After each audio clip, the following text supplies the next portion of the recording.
Donc là, on peut constater un dégât de piqûre, hein. Donc ça, certainement du frelon ou de la guêpe qui a piqué une belle pomme, vous voyez, qui va être à maturité. Et le souci qu'on a, c'est un fruit qui va pourrir et qui risque de faire pourrir le fruit d'en dessous. Donc on ne se rend pas compte, mais on peut vite avoir un pourcentage de perte dans l'arbre simplement avec une piqûre d'insecte, quoi.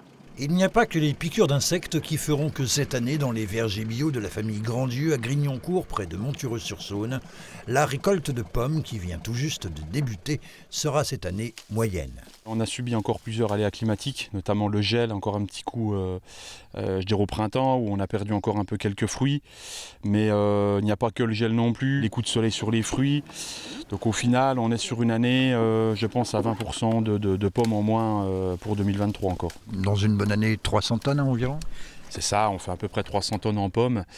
Là, je pense qu'on arrivera difficilement à dépasser les 200-220 tonnes, quoi. Entre acidulés, rustiques ou encore gourmandes, plus d'une quarantaine de variétés de pommes pour une récolte qui va s'étaler jusque novembre prochain. Et si donc la quantité n'y sera pas, à contrario, la qualité, elle, sera là, nous assure Julien Grandieu, qui sur son exploitation d'une vingtaine d'hectares produit aussi 60 tonnes environ de poires. La poire est très fragile.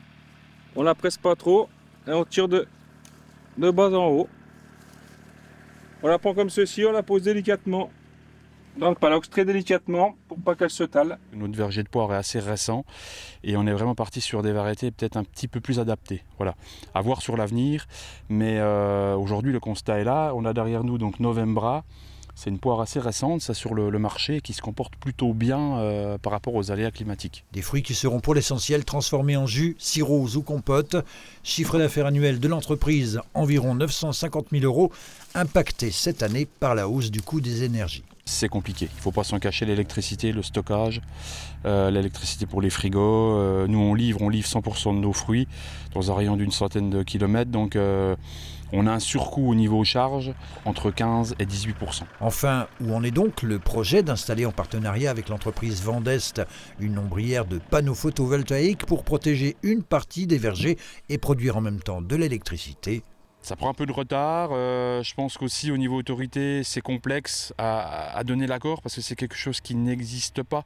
Donc voilà, et puis c'est vrai que l'agrivoltaïsme aujourd'hui part partout, plein pot. Je pense qu'il faut le cadrer.